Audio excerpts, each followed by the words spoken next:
Katusabe. Mukama Katonda waffe omulungi tukwebaza kubanga otuwadde omukisa, kubanga oyagadde ffe okwongera kumanya n'okutegeera. Weeyimise Mukama weegulumize, tulabe obulungi bwo n'ekisa kyo mu Yesu Kristo Mukama waffe. Amiina. Tugenda kugabana mu kitundu kino ekya Nabbi Obadiya, omulanzi Obadiya. Era mu Bayibuli eno tugenda kugabana okuva ku lunyiriri olusooka okutuuka ku lwokutaano. Naye nga tutunuulira, naye nga tulaba ennyo Katonda ayagala ki eri obulamu bwaffe. Kuno kwe kulabikirwa kwa Obadiya. Mukama atumye omubaka we eri amawanga, era tuwulidde obubaka bwe nti musituke tulumbe Edomu tumulwanyise. Mukama yeebazibwe. Katonda atuma eri amawanga ng'ayita mu Nabbi Obadiya nga ayogera eri abantu be.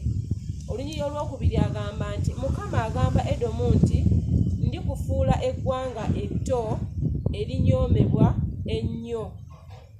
Katonda ayogera eri abantu be, era nga ayagala abantu be bongere okukola nga ye bw'ayagala so si nga bw'alowooza. Abantu ba Katonda abaali mu bwakabaka obwo obwa Edomu nga bavudde okukola Katonda by'ayagala era nga bakola bo bye baagala. Agamba nga ayogera nabo ng'ayita mu Nabbi Obadiya ng'agamba nti ndikufuula eggwanga etto. Ekitegeeza nti Katonda asobola okutufuula ekyo kyonna ky'ayagala bwe tuba nga tetukoze ye nga bw'aba atusuubira okukola. Era wano yatuma Nabbi ng'amugamba nti genda obagambe abali mu Edomu n'abalala abeetooloddewo nti ngenda kukufuula eggwanga etto. Abooluganda, Mukama atuwadde ekisa, naye ekisa ky'atuwadde ne tutakikozesa ye nga bw'atusuubira kukikozesa. Kale bw'abanga atulabula ate era atusuubira okutambula obulungi nga ye bw'ayagala. Ayongerako wano n'agamba nti okwekulumbaza kwo kukuwubisizza. Kwegamba waliwo abantu ye Katonda agenda n'atunuulira ng'abali mu Edomu buli omu kwegamba yeegulumiza, yeewanise. Mulimu abantu Katonda ffenna yatutonda ate ffenna tuli mu kifaananyi kye. Omuntu ng'akwata endabirwamu ne yeerabamu n'alaba nga mulungi, ekyo kyokka ne kimwewanisa ne kimwekulumbaza, n'akola ye obulamu bwe oba mubiri gwe n'abukozesa ye nga bw'ayagala. Ekyo ne kinyiiza Katonda. Abantu abalala Katonda n'abawa oba abawadde maka, omuntu ne yeegulumiza ne yeekulumbaza, olw'ekyo Katonda kyamuwadde. Abalala abawadde bulamu, naye omuntu olw'okubeera nga mulamu nga talina ndwadde yonna, ekyo ne kimuleetera okwekulumbaza n'okwegulumiza. Abalala Katonda abawadde ensimbi, naye ensimbi ne bazikozesa bubi. Kugamba omuntu n'ava mu ekyo Katonda mu kifaananyi Katonda kyamusuubiramu era n'atambulira mu kifaananyi ekirala. So Katonda agamba nti ajja kutukakkanya, ajja kutwetoowaza, ajja kutufuula eggwanga etto. Ekitegeeza nti Katonda ajja kutuwanula waggulu gye tuli atusize ddala wansi. Abooluganda, muno nno mulimu ekyokuyiga nti bwe tuba nga tutambula mu bulamu bwaffe, Katonda ayogera naffe mu ngeri ez'enjawulo. Olwaleero Katonda ayogera naffe ffe ababadde bayinamu engeri y'okwegulumiza oba ey'obutatambula nga Katonda bw'ayagala, nga tusinziira ku ebyo Katonda by'atuwadde nga omukisa as a blessing, naye ne tutabikoze bulungi. Katonda agambye nga kutuwanulayo atuse wansi. Ayongerako wano mu lunyiriri olwo n'agamba nti ndikufuula eggwanga etto erinyoomebwa ennyo. Ekitegeeza nti Katonda asobola okukuggya mu kitiibwa n'akussa wansi mu nfuufu. Eyali kabaka n'otandika okubeera awo nga onyoomebwa, eyali omugagga n'otandika okubeera awo nga tolina Katonda asobola okukufuula. Olumu waliwo etutuuka n'ogamba nti ye ate kiri baki, naye Katonda asobola okutukyusa, asobola okutukola ye nga bw'alaba bwe kimugwanira kasita aba nga alinamu ekigendererwa eky'okutuyigiriza. Ayongerako wano mu lunyiriri olwokusatu n'agamba nti okwekulumbaza kwo kukuubisizza. Kwegamba agamba abali mu bwakabaka obwa Edomu nti kwegamba pride, amalala gaabwe gabakozesa ebintu ebitasaana. Kwegamba omuntu n'obeeranga oba obadde olina ngatto, oba olina lugoye, oba olina maka, oba olina ki, ekyo nekikukyusa enjogera, nekikukyusa entambula, nekikukyusa enneeyisa, naye ng'ate si kukukyusa mu bulungi kyokka nga kikukyusa mu bubi. Agambye nti amalala ago agayise malala, nti bw'obanga tokozesa by'olina bulungi agayise malala, naye amalala ago gakuubisizza. Kakati kyetwetaaga okumanya, bw'abanga Katonda atuwadde omukisa nga ku luno ayogera naffe, luli yali ayogera n'ab'obwakabaka obwa Edomu, naye olwaleero ayogera naffe. Agamba nti obanga agamba nti ebyo bye tulina bituubisizza oba bituleetedde amalala, kati ffe kye twetaaga okukola kwe kwokkakkana ne twetowaza ne tutambula ne tumanya Katonda atwetaaza ki mu kiseera kino. Agamba nti wazimba mu lwazi olugumu, osula mu nsozi engulumivu. Kwegamba waliwo wobeeranga ekyamazima w'oli, waliwo abantu abasula katugambe nga olina ne security ekukuuma, olina n'ekikomera kiriko n'esseŋŋenge, kiriko n'amasannyalaze. Kwegamba ng'olaba ng'oli mu lwazi olugulumivu, naye newankubadde ng'oli mu mbeera efaanana bw'etyo, oyinza okuba nga olwazi lwo oba obukuumi bwe bwolowooza nga bwe bukuumi obuyitiridde oba obw'omuwendo omunene, ayinza okuba nga oba nnimiro, oba faamu yo, oba bantu abakwetoolodde. Oyinza okuba ng'oli mwana naye ng'olina muzadde, ng'olaba nga oyo lwe lusozi lwo lwe lugulumivu bwe bwekweko bwo, olabira ddala nga toyinza kutuukibwako kabi konna. Naye agambye nti wadde weewanika waggulu ng'empungu, weekulumbaza, okwekulumbaza kwo kukuwabisizza. Wazimba mu lwazi olugumu, osula mu nsozi engulumivu, era weebuuza nti alimpanulayo y'ani? Abooluganda, Katonda talina kyatayinza talina waatayinza kutujja. Tuyinza okulowooza nti we tuli twamalayo, eyo njogera ya nnaku zino. Oyinza okulowooza nti awo wooli wamalayo. Bwe kuba kusoma, olowooza nti okusoma kw'osomye okwo kwe kugamba ate kiri baki, buli kimu kigenda kujja nga kiri awo nga kikugoberera bugoberezi kubanga olina ebitabo. Nedda. Oyinza okulowooza nti kubanga okeera nnyo okukola n'olw'ensonga eyo kye kikufunyisizza ebyo by'olina. Nedda. Oyinza okuba nga abantu abamu bagamba nti gundi alina empisa. Oyinza okulowooza nti empisa z'olina ze zikuwadde emirembe w'oli, naye nga nedda. Waliwo ekisa Katonda ky'ataddewo, naye bw'obanga totegedde nti ekyo ky'olimu kisa, Katonda akitaddewo buteesi. Owooluganda wano Katonda yo kennyini ng'ayita mu nnabbi agambye nti wazimba mu lwazi olugulumivu, osula mu nsozi engulumivu, era weebuuza nti alimpanulayo y'ani? Abooluganda, kye twetaaga si kwebuuza bibuuzo ebyo, si kwebuuza kibuuzo kifaanana bwe kiti, wabula kye twetaaga kwe kwetowazanga buli lunaku ne tumanya nti Katonda atuwadde buwi mukisa okubeera ekyo. N'ogenda n'oggulawo edduuka n'otandika okutunda, abantu Katonda n'abajja yonna gy'abajje. omuti ow'obwoya bw'enkoko n'abusonseka waabusonsese mu bizinesi ng'alowooza nti ebwo bwe buleese ekisa owooluganda bukulimba. Era eyo ndowooza yo Katonda akuteekeddewo buteekezi kisa. Si buli abatalina nti tebalina magezi malala ge bayinza kusala nga gwe golowooza ge basala. Naye gwe Katonda akuteekeddewo buteesi kisa ekyenjawulo. So kyetuva twetaaga tutegeere butegeezi nti ekyo kye tulimu kisa. Mukama akituteereddewo buteerezi. Togamba nti wano we natuuka namala. Waliwo omuntu emu eyali agamba nti nze neewuunya abantu abanoba. Kwegamba ng'alowooza nti oba omukazi okunoba mu nnyumba aba talina magezi. Katonda gwe okubeera ng'oli mu maka ng'oteredde, waliwo ekisa Katonda kyakuteekeddewo wakati awo ekikukuumirawo mu maka. Togamba nti ekiriba kinsiguukulula wano kiriba ki, ekiriba kino by'omukyala kiriba ki.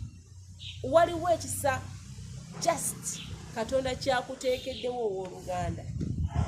Waliwo omuntu omu ayinza okufuna essente n'azimba egindi n'ateekawo amaka egindi n'ateekawo amayumba ag'abapangisa egindi n'abeera ng'alina amamotoka aga bizinesi n'abeera ng'alina ez'obuyonjo n'abeera ng'alina byonna n'alowooza nti kati ye ki ekiriba kinjavuwaza. Waliwo pulezidenti omu yafiira nabo mwalo. Kwegamba abooluganda Katonda ye kennyini asobola otufuula kyonna ky'ayagala. So obanga weegulumiza kakkana, obanga olowooza nti maanyi go ge gakufudde ky'oli kakkana, weetowaze mu maaso ga Mukama. Obanga olowooza amanyi abantu abamu omukisa Katonda gwagaba gujjira mu ngeri ez'enjawulo. Abantu abamu ebintu ebimu baabisangawo. Baasanga nga waliwo essente mu famire n'asanga nga zikulukusa bukulukusi, ye n'azisanga nga weeziri. Naye kyangu nnyo okukoma ku ggwe. So tolowooza nti Katonda tayinza kuwanulayo. Kye weetaaga kwe kukakkana obukkakkanyi. Ayogera mu lunyiriri olwokuna ng'ayita mu nnabbi Obadiya Katonda kennyini ng'agamba nti wadde weewanika waggulu ng'empungu, ekisuukyo ne kiba ng'ekiri mu mmunyeenye, era ndikuwanulayo ggwe. Katonda kennyini ng'atunuulira abantu n'abasaasira. Agambye nti ne bw'oliba ng'oli mubire, ne bw'oliba nga oli ki, agambye nti eyo yonna gy'oweeraba nti gy'oli waggulu ajja kukuwanulayo. Kasita totegeera nti waliwo ekisa Katonda ky'ataddewo mu bulamu bwo. Abooluganda, Mukama atubeere, Mukama atuyambe, Mukama atusaasire. Mu Zabbuli eyaataano nzikirize nkozeseeko mu Zabbuli eyaataano ndowooza lunyiriri lwabiri. Twagala okutunuulira okugeraageranya nga tutunuulira mu Zabbuli eya50 olunyiriri olwa20 lwogera bwe luti otuula ng'ovuma muganda wo era owaayiriza omwana wa nnyoko. Olwabirimu agamba nti ebyo wabikola nange n'ensirika n'olowooza nga neenkanankanira ddala naawe, naye ndikunenya n'embiteeka mu maaso go. Kyembadde nsinga okwagala okugirayo ddala lwe lunyiriri olwo okutuuka ku Lwabirimu.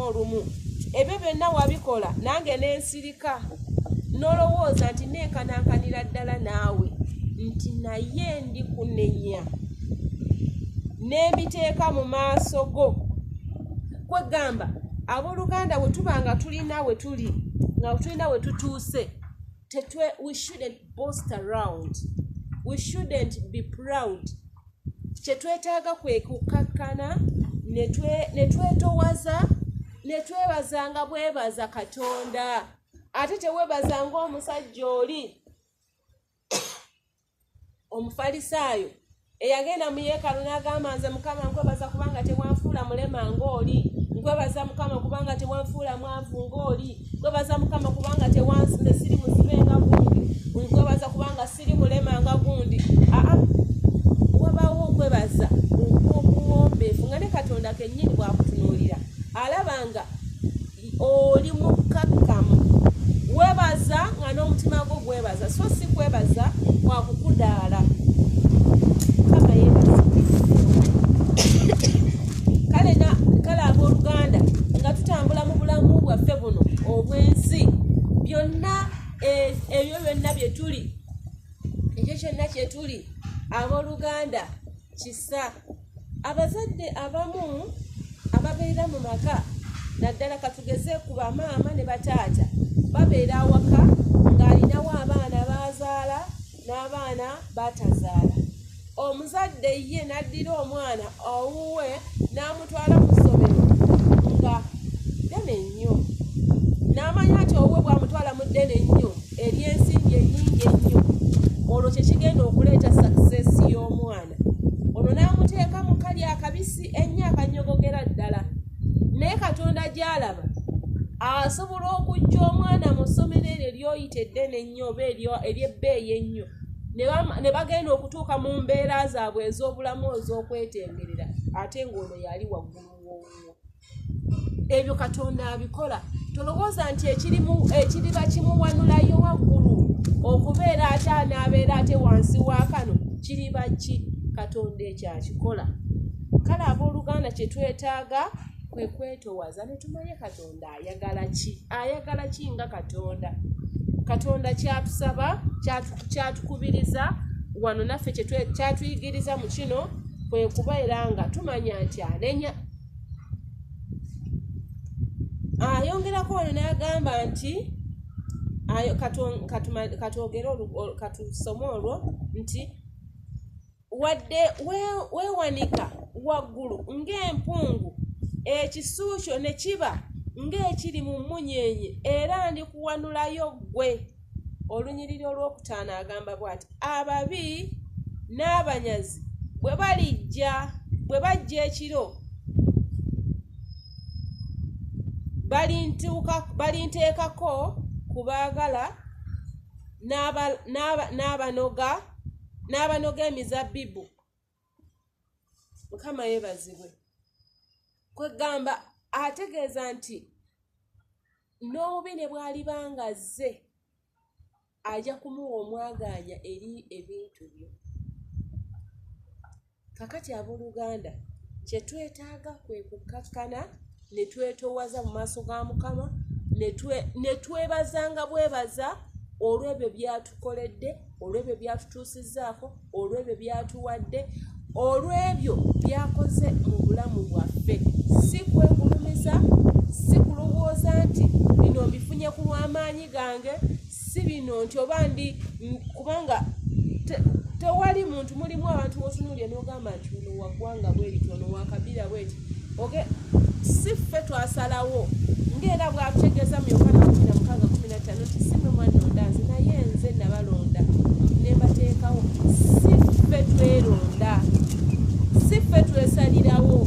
Abantu bangi abakeera n'akola n'aviramu awo. Abantu bangi abakeera ku makya n'alaba ng'ateekateeka abaana be ne bafuuka ebyana ku nkomerero yaabyo. Abantu bangi kakati n'olw'ebigambo ebyo owooluganda bw'obanga olina okufuba kwonna kw'ofubiramu Mukama n'akukuweeramu omukisa, weebaze. Obanga olina ebyo Mukama byakuyisaamu nga naye bya mirembe, weebaza era weetoowaze.